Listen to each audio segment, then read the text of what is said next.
Selam dostlar. Yaş Ressamlar Maktabining eshiklari sizning uchun yanadan ochiq.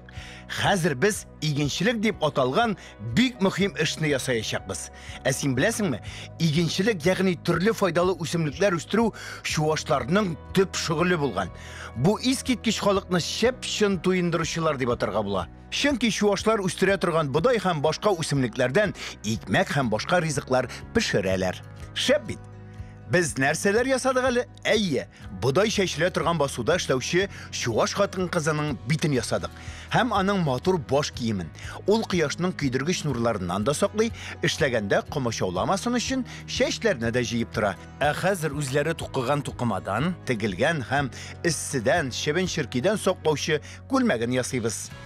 Basuda ishlavi ko'ngilliroq bo'lsin uchun gulmakni motor bezaklar bilan da bezik.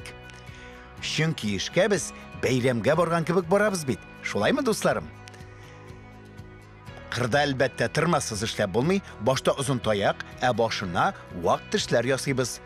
Ul yerga sheshulik sheshgandan so'ng yerni tegizlab jibarga yordam etadi. Ana nega tegizlaylar so'ng?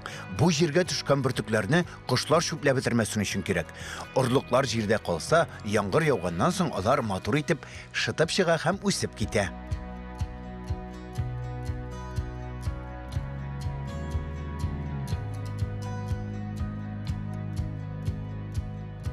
Bik yaxshi.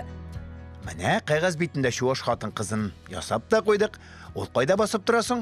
Ayye, bosuda. Buraznalarga o'xshagan siziqlar sızg'alab al. Hozir endi shitib chiqqan o'sintilarni yasab qo'yik. Mana shulay. Eskitkish motor kelib chiqa. Ko'k yuzin quyosh bilan bezik. Chunki yandan boshqa budoyg'ina tugil, bir nida o'smay.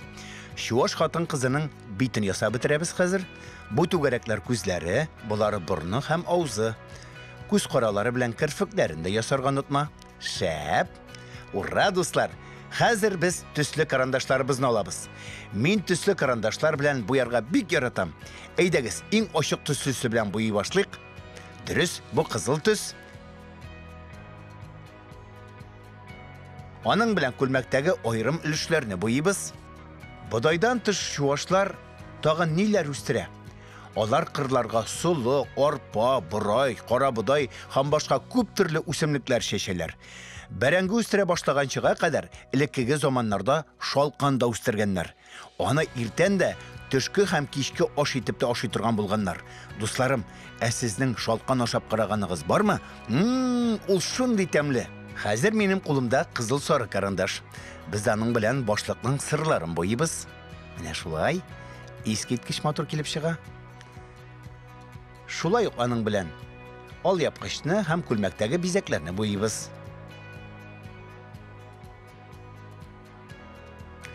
Sariq qarandashni olamiz. Aning bilan da shulay boshliqning sirlarin ko'lmakdagi bezakni bo'yimiz. Mana shulay.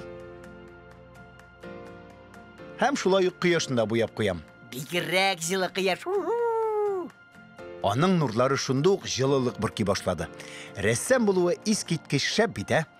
Tirma ham shuvosh qizining sheshlarin qizg'ilt kuran bilan bo'yimiz.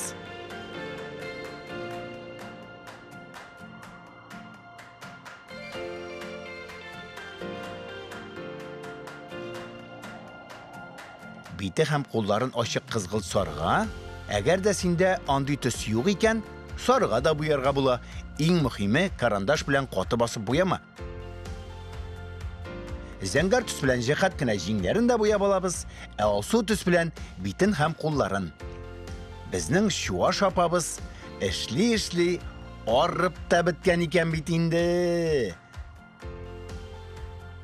Ayyimi do'stlarim? Yashil bilan bulunni bo'yab olamiz. Hozir o'zimizni maqtab olsak da bo'la.